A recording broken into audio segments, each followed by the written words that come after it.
So just a few days ago, CD Projekt Red surprised everyone with the gameplay reveal for Cyberpunk 2077. A lot of people have been asking for my opinion on the footage, and what I can say is it looks phenomenal. 48 minutes of footage that really just felt like a treat for fans. This game is easily my most anticipated title going into 2019 and beyond. But I just really love how connected CD Projekt Red is with the community. Even Mike Pondsmith himself, the creator of this franchise, took to Reddit saying, "So, didn't I tell you it was awesome? And I've been sitting on this for 3 solid months." Anyway, this whole reveal has been amazing, and it's great to see this game back in a positive spotlight. So the actual footage and my impressions of it, obviously the graphics aren't out of this world, but I mean, this is a game that still is in development, and CD Projekt Red was nervous about releasing this footage because many aspects of what was shown will probably change by the time the game releases. That was actually included in the secret letter at the end of the gameplay demo. There were some obvious problems like an NPC having their head blown off but dialogue still playing out, as well as this noticeable spelling error, but I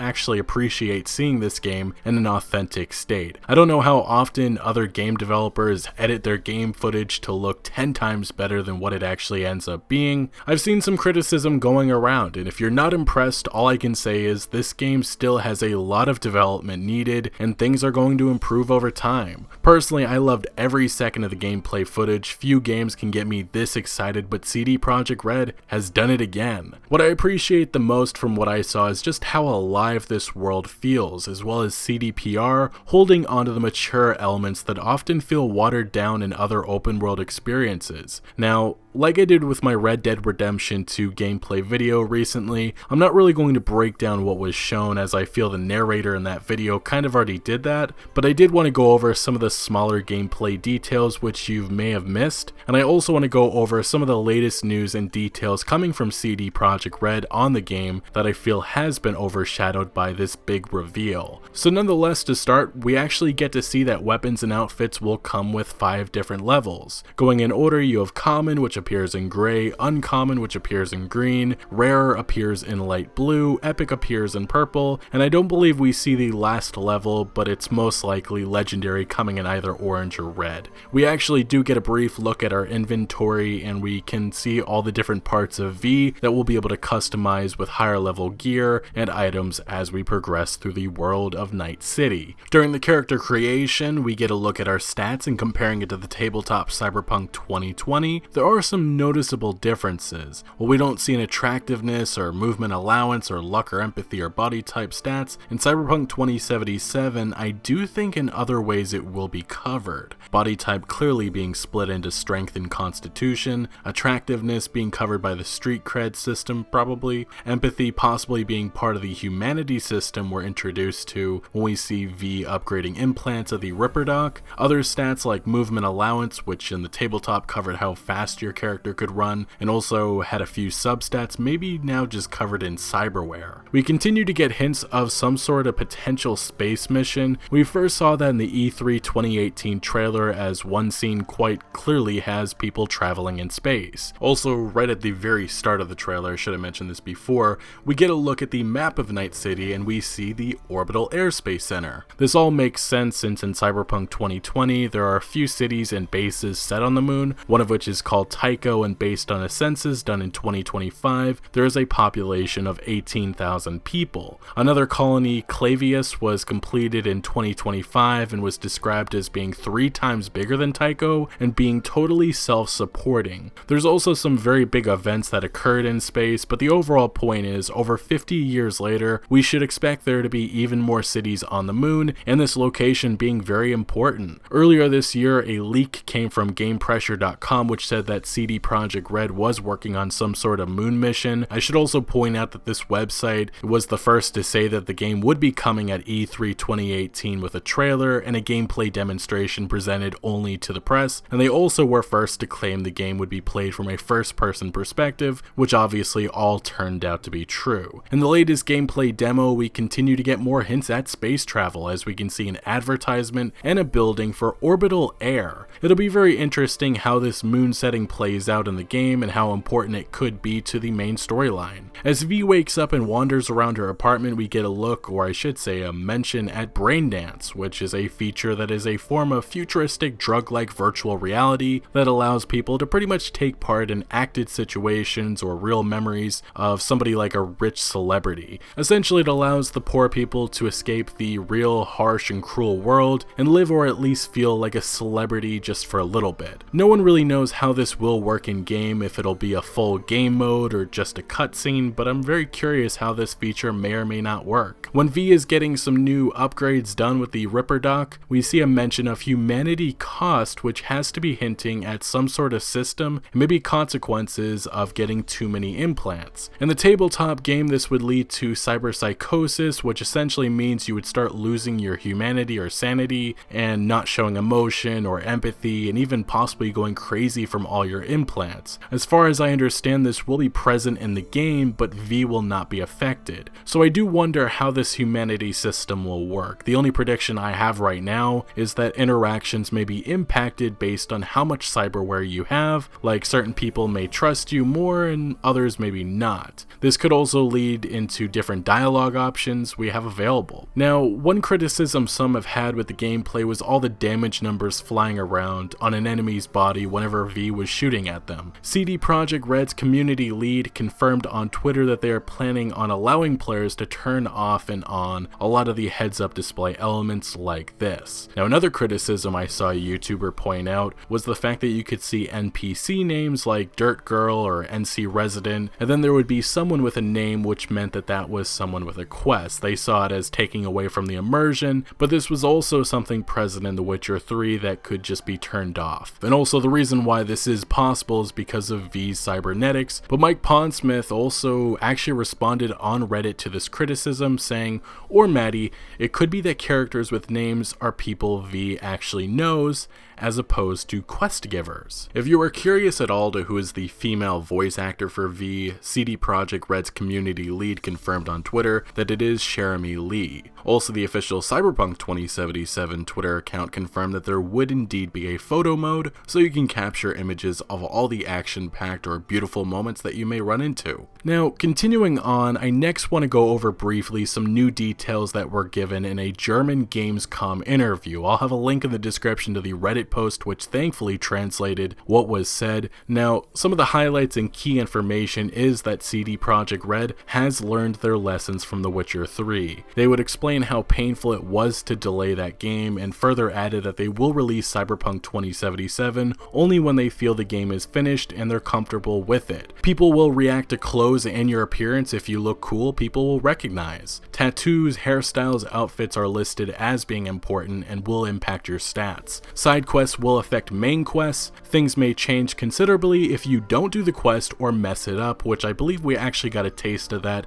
in our gameplay reveal. Now, here's a really interesting and big detail. Always trying to be a good person may yield a not so good ending, which actually is quite interesting in my opinion. This will force someone like myself, who typically plays it somewhat safe, to get out of the box and make some tough decisions. Currently, CD Projekt Red is debating on including flying cars. They have said that the issue they have is with the city being dense, and that they're wondering if they even want that because it conflicts with the environment. They want to include this as a feature as well as destructible environments, but they've had difficulty and aren't sure if they'll be able to make it work. CD Projekt Red is drawing inspiration from Dread with the mega building that V lives within. A former Counter-Strike player is actually working on gun combat for the game to get the right feel of it. And lastly, CD Projekt Red mentioned that for them, The Witcher was an observing style RPG, but with Cyberpunk 2077, they want immersion. Now, the last part of this video is another interview that I wanted to go over, this time coming from the official Cyberpunk 2077 forums. Thankfully, again, another Reddit post has highlighted all the questions and information, and again, I'll leave a link in the description to this full interview. But one user on the forums, Kinley, was able to interview two CD Projekt Red developers,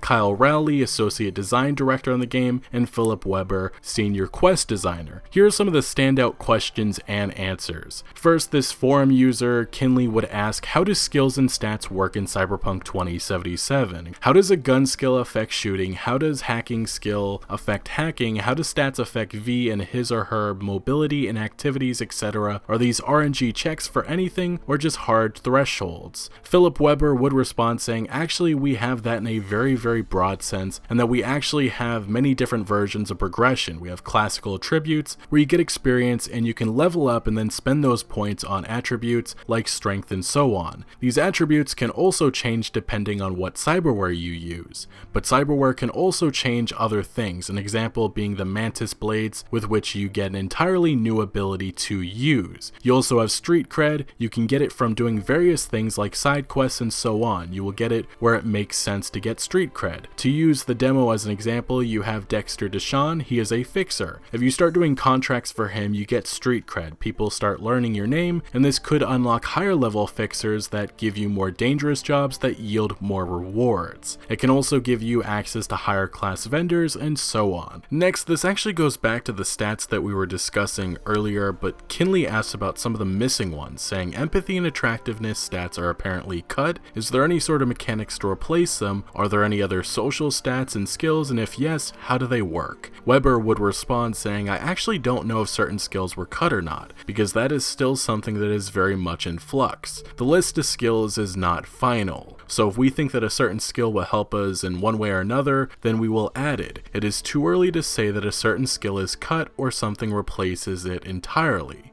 Next question is how much skill checks can be found in the environment, mundane and more important ones, or in other words, how much interactivity does the city contain and how much does the character build, play, and do it all? Kyle Rowley would respond saying, so the way we have it set up right now is that for a quest you have a critical path because it is a role-playing game. We do not know what skill a player has picked or what skill level they are currently, so in terms of designing a quest we have a main path. For this path, we know a player will have a specific type of skill because at certain points in the story we force players to visit Ripper Docks to attain specific cyberware. We then have optional side content for quests or shortcuts that are rewarded for having a certain skill, even for the critical path of a quest. As long as we have one way through that is not gated by specific skill checks, then we will make it so that you can play around and solve problems based on your skills around that. Continuing on, next question is, can the player kill all NPCs, if not all unessential NPCs? And Weber would say no.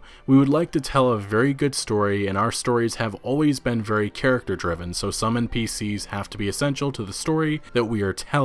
Kinley next asks, are there subtle augs that allow you to upgrade yourself while still looking fully human? And Weber's response would be, I mean, you have cheap cyberware and then you have cyberware like real skin in Cyberpunk 2020. But a thing in the world of Cyberpunk is that it's actually not cool to not be augmented. Cyberware for people isn't a tool. Cyberware for people is a fashion statement, a way of life, like a smartphone of Adidas shoes. There are of course also people that do not have augmentations. For example, the taxi driver from the trailer looks like someone of the Sikh faith. So part of their religion would be not to necessarily have cyberware in their body. Moving on to our last few answered questions, Kinley asks if there will be non-lethal weapons in the game, and Weber responds with, that's a good question. I think that if it makes sense for the situation, then yes. Speaking as a quest designer, I want to say that if you choose to resolve a situation in a non-lethal way, then I might want something else that is interesting to happen, just so you don't think that you're missing out. Maybe something that builds towards those types of strengths, so maybe an additional conversation or something along those lines. But Cyberpunk is a brutal world, so you will definitely have to fight in the game. You will not finish the whole game without killing. Now the last question I'll include is, will romance options be with only select characters, or will I be able to walk up randomly to anyone in the street and start a romance with them? And Weber's response would be, romance options are very much treated like in The Witcher 3. Aside from one night stands, we want the romances in the game to have well fleshed out characters and stories behind them. Overall, we discussed a ton of new information, and honestly this whole reveal has been an unexpected treat. I still feel the release is far away, especially since in the secret letter included at the end of the gameplay reveal, CD Projekt Projekt Red states that this game is in deep development and that this game will continue to improve and change over time. But they wanted to reveal the footage because of the positive feedback that they've received and also just how eager people have been for this. But the one thing that everybody should remember is that CD Projekt Red has been preaching Cyberpunk 2077 will release